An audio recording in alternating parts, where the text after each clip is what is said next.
Cadel 24 News, il est 19h. Merci de nous rejoindre pour cette nouvelle édition. Tout de suite, les titres de l'actualité. À la une ce soir, nouveau drame à Raza. Près de 70 civils ont perdu la vie ce dimanche dans des bombardements sionistes qui ont visé plusieurs régions de l'enclave palestinienne. Plus de 30 autres civils sont tombés en martyrs alors qu'ils attendaient de l'aide humanitaire.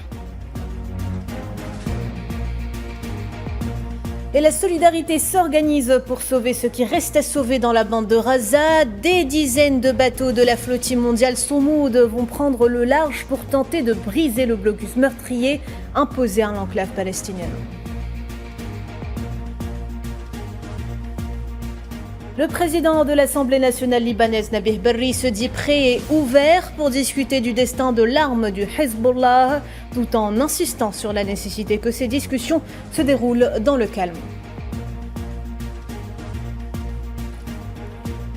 Et puis dans le dossier sahraoui, la Namibie a réitéré son soutien inconditionnel et indéfectible à la lutte des peuples colonisés, à la tête desquels la Palestine occupée et le Sahara occidental. De son côté, le collectif des défenseurs sahraouis des droits humains au Sahara occidental, CODESA, a vivement condamné les crimes commis par l'occupant marocain dans les territoires sahraouis occupés. Et enfin, le président chinois Xi Jinping accueille à Tianjin une vingtaine de dirigeants mondiaux lors du sommet de 2 jours de l'Organisation de coopération de Shanghai, le plus grand rassemblement depuis la création du groupe en 2001.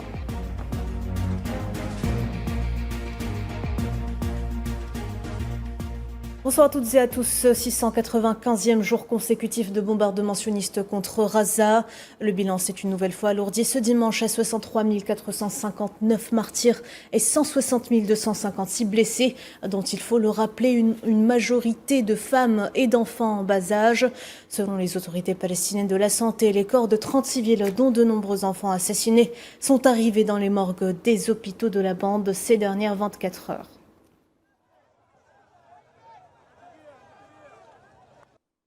Et rien que depuis l'aube de ce dimanche, près de 70 Palestiniens, hommes, femmes et enfants, sont tombés en martyrs dans des bombardements sionistes ayant ciblé plusieurs zones de la bande. Au moins 9 Palestiniens sont tombés en martyrs et plusieurs autres blessés dans une attaque contre des tentes de déplacés. Des hôpitaux du nord de la bande ont indiqué que les corps de cette martyre avaient été transportés à l'hôpital. 2 autres martyrs ont été dénombrés suite au bombardement d'une maison dans le camp d'Al-Bourayj et Deir el-Balah au centre de la bande de Raza, alors que 7 autres civils palestiniens sont tombés en martyrs dans le quartier d'Ar-Rimal où les forces sionistes ont mené des raids génocidaires durant la nuit.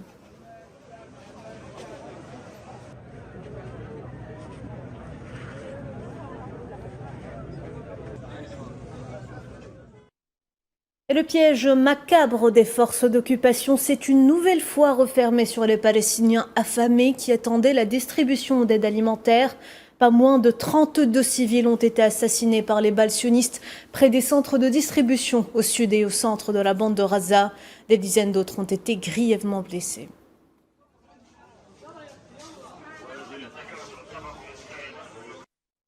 En plus des attaques sionistes, la famine gagne du terrain dans la bande de Raza et arrache de plus en plus de vies. Le ministère palestinien de la Santé à Raza a annoncé ce dimanche le martyre de 7 civils en 24 heures à cause de la famine et de la malnutrition aiguë. Dans un communiqué, le ministère a confirmé que le nombre total de décès dû à l'affairement s'élevait à 339, dont 124 enfants.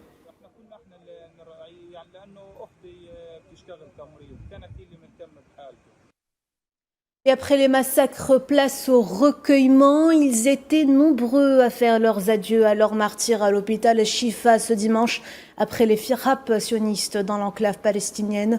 Le directeur du complexe médical Shifa, Hassan Asha'ar, a déclaré qu'ils avaient reçu environ 150 blessés et 43 morts à la suite des frappes sionistes samedi soir. Les forces d'occupation ont pilonné les banlieues de la ville depuis les airs et le sol, détruisant des maisons et chassant davantage de familles de la zone.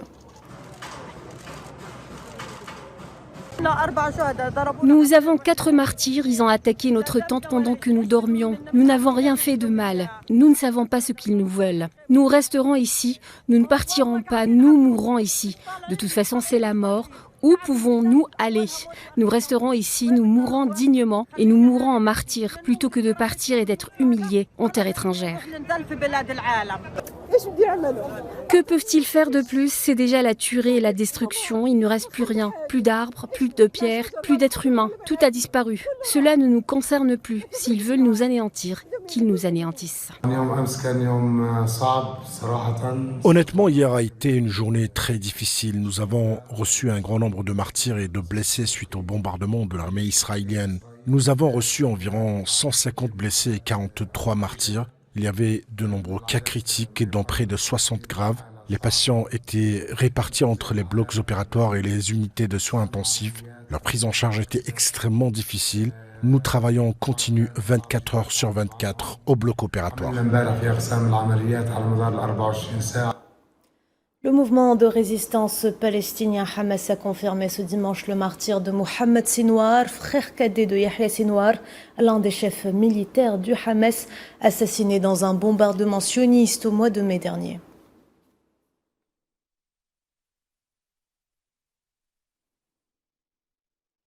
Et lorsque tout paraît sombre à Gaza, certains continuent tout de même de voir la lumière. Créchant au milieu des décombres, affaiblis et affamés, les Gazaouis restent fiers et par-dessus tout, déterminés à rester dans leur terre. Les détails sur Hila Kilal. En plein cœur de ce qui était avant le 7 octobre 2023, le centre de la ville de Gaza, des tentes côtoient les carcasses d'immeubles détruits par les bombardements. Des tentes de fortune occupées par des familles palestiniennes, déterminées à rester dans leur terre malgré les intimidations sionistes et les tracts lâchés par les avions pour les obliger à fuir cap vers le sud de l'enclave.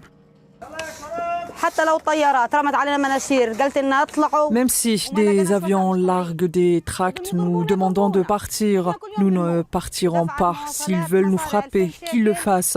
Nous mourrons tous les jours. Nous ne partirons pas car le déplacement est très difficile. Nous avons déjà été déplacés vers le sud. C'était difficile et coûteux. Nous avons été déplacés à Rafah, Dir al-Balah et Zaouida. La vie est difficile, alors nous resterons chez nous et la volonté de Dieu se réalisera.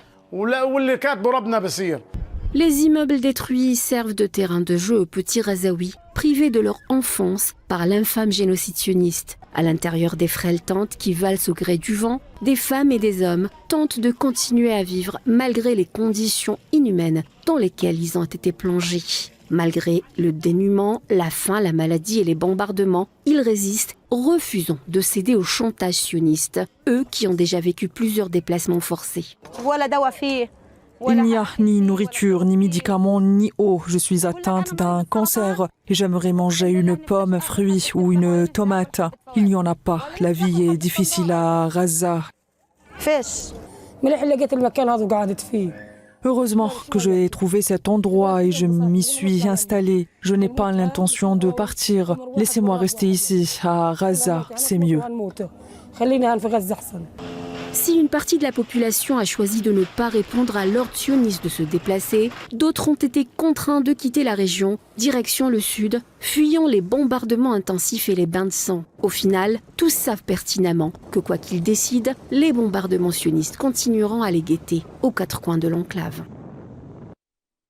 Les humanitaires de la flottille de la liberté ne baissent pas les bras et repartent dimanche direction Gaza pour briser le siège sioniste et acheminer des aides aux Palestiniens. Néanmoins, cette fois, ce n'est pas un seul navire qui naviguera vers les territoires occupés, mais plutôt des dizaines, et avec à leur bord des citoyens du monde entier, prêts à braver tous les risques pour mettre fin à ce siège inhumain. Maria Chouillard. Ce matin, au port de Barcelone, transformé en océan de drapeaux palestiniens, un vent de solidarité a soufflé sur les quais. La flottille internationale Soumoud a levé l'ancre pour Gaza sous les applaudissements de centaines de personnes venues du monde entier soutenir cet élan de solidarité. Parmi les soutiens les plus déterminés, une voix emblématique de la jeunesse engagée. À seulement 22 ans, Greta Thunberg, figure mondiale de la lutte pour la justice climatique et sociale, prend désormais part au combat pour Gaza. Lentement, chaque jour, de plus en plus de gens prennent conscience des atrocités du génocide et des massacres commis par Israël. La question aujourd'hui n'est pas de savoir pourquoi nous naviguons. Il ne s'agit pas du tout de la mission que nous apprêtons à entreprendre. Il s'agit de la Palestine. Cette histoire est aussi celle d'un soulèvement mondial, de la mobilisation populaire face à l'inaction de nos gouvernements. Au total, plus de 50 navires provenant de 44 pays vont tenter de rejoindre l'enclave palestinienne. Il s'agit de la plus grande tentative jamais entreprise pour briser le siège illégal imposé par le colonisateur. À bord, des activistes, des citoyens engagés, des représentants régionaux et délégués internationaux. Tous veulent briser le blocus imposé à la bande de Gaza depuis 2007 et rappeler que Gaza ne doit pas être oubliée. Je suis mère, je suis arabe. Autant qu'être humain, il est très important pour moi de défendre l'humanité, la dignité et l'égalité. Je suis français, mais j'habite à Bilbao et du coup on est venu cette nuit en bus pour soutenir le départ de la flottille et on repart cet après-midi pour Bilbao. En juin dernier, le Madeleine, un bateau transportant de l'aide, a été intercepté par l'armée d'occupation sioniste dans les eaux internationales avant d'arriver à Gaza. Fin juillet, un autre navire a subi le même sort. 21 militants et journalistes internationaux ont été kidnappés, puis relâchés quelques jours après. Et la cargaison composée notamment de lait infantile, de nourriture et de médicaments a été saisie. C'est formidable de voir que lorsque nous décidons d'agir ensemble, nous allons au-delà de l'idée que nous ne pouvons rien faire. Nous construisons un mouvement international de masse pour participer à la vocation historique de notre génération. Le fait que vous soyez ici, que la flottille soit en marche témoigne de l'incapacité du monde à faire respecter le droit international et le droit humanitaire. C'est une période honteuse de l'histoire de notre monde. Nous devons nous mobiliser et mettre fin à cela au plus vite. Aujourd'hui, face au blocus auquel est venu s'ajouter un siège instauré depuis octobre 2023, et face à l'oubli, ces bateaux tracent un passage, celui d'une humanité qui refuse de couler avec sa conscience. On suivra le périple de ces navires dans nos prochaines éditions. Je vous le disais tout à l'heure en titre, le président du Parlement libanais, Nabih Berri, a affirmé que les esprits diaboliques étaient bien plus dangereux pour le Liban que les armes du Hezbollah. Il s'est néanmoins dit ouvert à discuter de la question. Dans un discours prononcé à l'occasion de la commémoration de l'assassinat de Moussa As-Sadr, fondateur du Hezbollah, Nabih Berri a expliqué que la proposition américaine allait au-delà de la question du monopole de l'État sur les armes, soulignant qu'il s'agissait en pratique d'une alternative à l'accord de cessez-le-feu avec l'occupation sioniste et qu'elle dépassait ce qui avait été convenu pour atteindre le niveau d'un nouvel accord.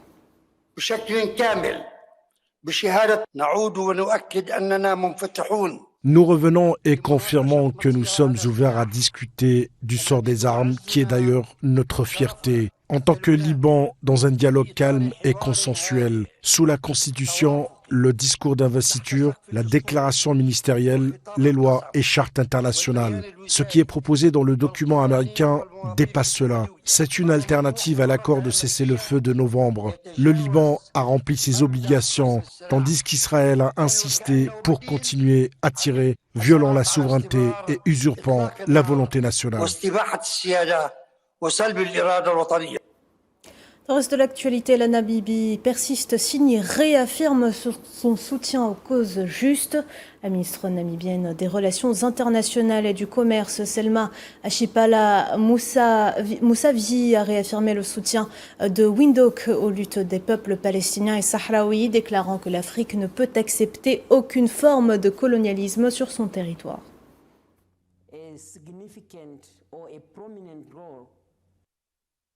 Je voudrais affirmer que la Namibie continuera à soutenir fermement les pays qui cherchent l'autodétermination et l'indépendance.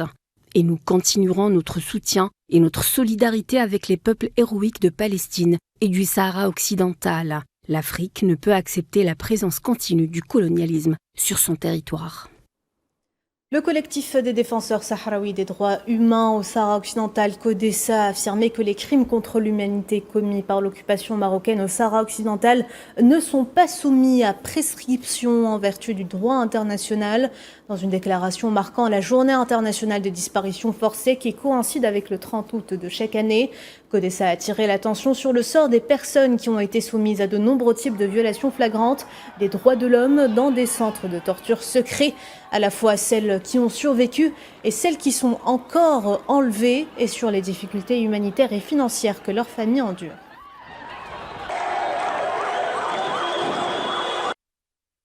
Parallèlement à l'annexion forcée du Sahara occidental suite à l'invasion militaire du 31 octobre 1975, diverses agences militaires et civiles de la force d'occupation marocaine ont commis des crimes de guerre, un génocide et des crimes contre l'humanité, accompagnés de pratiques répressives systématiques ciblant les enfants, les femmes, les personnes âgées et les jeunes. Compte tenu du siège militaire, policier, médiatique et des droits de l'homme imposés au Sahara occidental et de la perpétration continue de crimes contre l'humanité par les forces d'occupation marocaines contre les civils sahraouis, les femmes des Sahraouis kidnappés sont restées sans nouvelles pendant plusieurs années, cherchant et attendant des nouvelles de leurs proches kidnappés, dont le nombre a augmenté dans les années qui ont suivi 1975 et 1976, jusqu'à ce que l'occupation marocaine révèle à partir de la mi-juin 1991 le sort d'un groupe estimé à plus de 300 Sahraouis kidnappés, disparus pendant plus de 15 ans pour la plupart d'entre eux, soumis à des disparitions forcées dans des cachettes secrètes. Dernier développement dans la guerre au Soudan, au moins 7 personnes ont été assassinées et 71 autres blessées dans un bombardement des forces de soutien rapide dans la ville d'El-Fasher samedi. Selon plusieurs observateurs, ce qui se joue au Soudan et précisément à El-Fasher est un génocide à part entière et qui passe sous silence. Plusieurs organisations appellent donc la communauté internationale et les autorités locales à agir immédiatement pour mettre fin au bombardement, lever le siège et sécuriser des couloirs humanitaires pour les civils.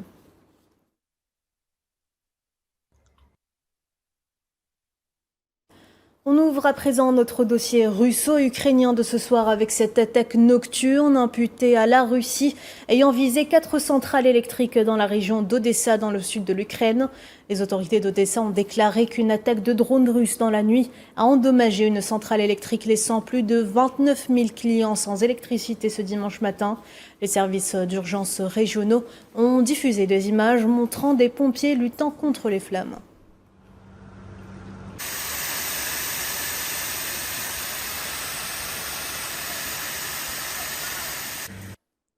Voilà ce qu'on est pour la situation sur le terrain. Sur le volet diplomatique, le porte-parole du Kremlin, Dmitri Peskov, a déclaré ce dimanche que les puissances européennes entravaient les efforts du président américain Donald Trump pour parvenir à la paix en Ukraine et que la Russie poursuivait son opération sur le front jusqu'à ce que Moscou voie de réels signes que Kiev était prête pour la paix.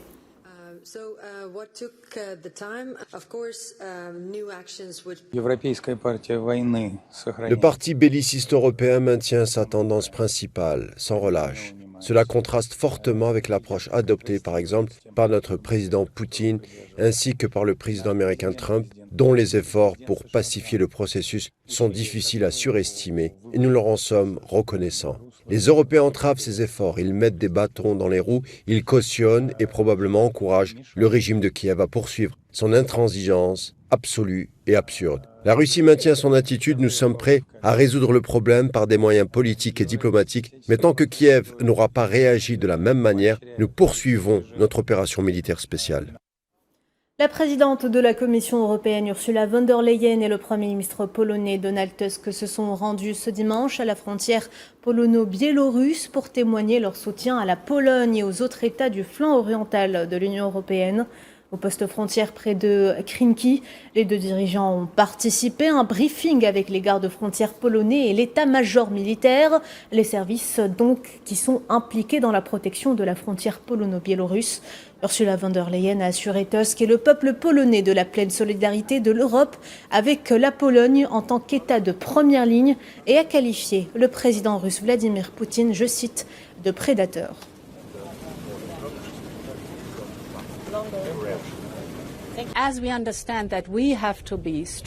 Comme nous comprenons que nous devons renforcer notre dispositif de défense ici, que nous devons investir dans la protection de nos frontières, mais aussi dans nos capacités militaires et dans des forces armées bien équipées et bien entraînées, il en va de même pour les garanties de sécurité de l'Ukraine. La première ligne de défense en Ukraine est une armée ukrainienne forte. Je la compare souvent à un porc-épic d'acier, indigeste pour d'éventuels envahisseurs. La deuxième ligne de défense est un groupe multinational, la coalition des pays volontaires avec le soutien des Américains. Et la troisième ligne de défense, la plus importante, est bien sûr notre propre dispositif de défense, sans oublier le travail sur l'adhésion de l'Ukraine à l'Union européenne.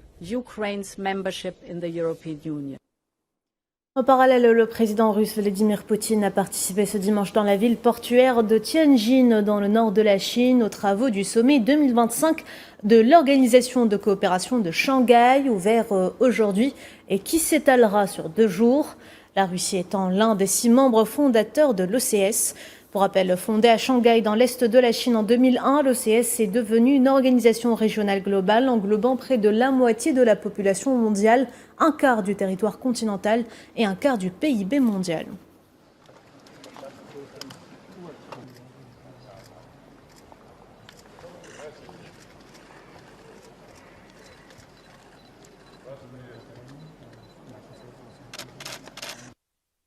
Réchauffement des relations entre Pékin et New Delhi, le président chinois Xi Jinping et le premier ministre indien Narendra Modi se sont engagés ce dimanche en marge du sommet de l'OCS à résoudre leurs différends frontaliers et à renforcer leur coopération. Cette visite du premier ministre indien s'inscrit dans le cadre de l'adhésion de l'Inde à l'Organisation de coopération de Shanghai.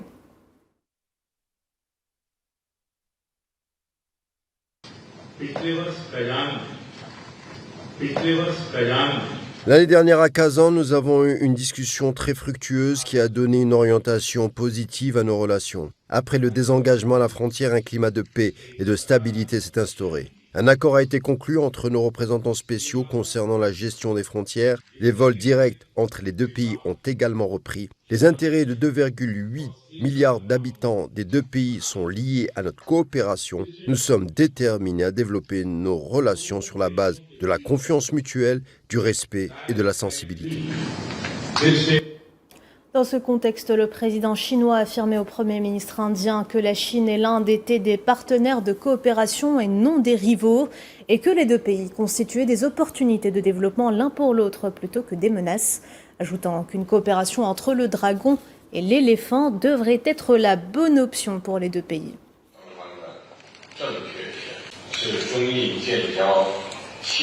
Cette année marque le 75e anniversaire des relations diplomatiques sino-indiennes. Les 2 parties doivent aborder et gérer leurs relations d'un point de vue stratégique et à long terme afin de garantir un développement durable, solide et régulier de nos relations bilatérales. Nous devons également assumer notre responsabilité historique de défendre le multilatéralisme, œuvrer ensemble à l'avènement d'un monde multipolaire et à davantage de démocratie dans les relations internationales et apporter notre véritable contribution à la paix et à la prospérité en Asie et dans le monde.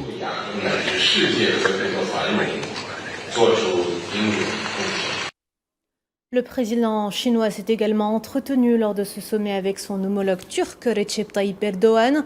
Pour Xi Jinping, les 2 pays devraient saisir la tendance de l'époque vers la paix, le développement, la coopération et les résultats gagnant-gagnant, contribuer au succès de chacun sur la voie de la prospérité nationale, élever la relation stratégique de coopération sino-turque à un nouveau niveau et promouvoir conjointement la construction d'un système de gouvernance mondiale plus juste et plus équitable.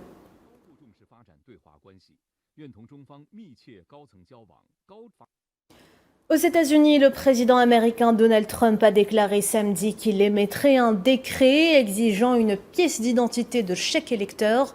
Donald Trump remet depuis longtemps en question le système électoral américain et continue d'affirmer à tort que sa défaite de 2022 face au président démocrate Joe Biden était le résultat d'une fraude généralisée. Début août, Trump s'était engagé à promulguer un décret visant à mettre fin à l'utilisation du vote par correspondance et des machines à voter avant les élections de mi-mandat de 2026. Cependant, les élections fédérales sont administrées au niveau des États et il n'est pas certain que le président dispose du pouvoir constitutionnel d'adopter une telle mesure.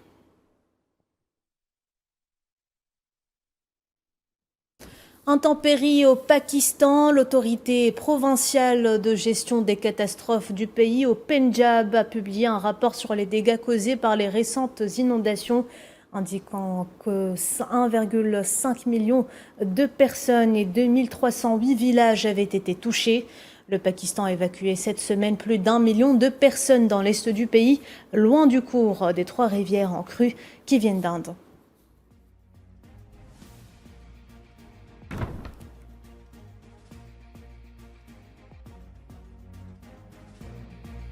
Et voilà, madame, monsieur, on arrive à la fin de cette édition. Merci de l'avoir suivi. Vous pouvez revoir ce programme sur nos réseaux sociaux ou bien en scannant le QR code qui s'affiche en bas de votre écran. L'actu continue sur Al24 News. À demain.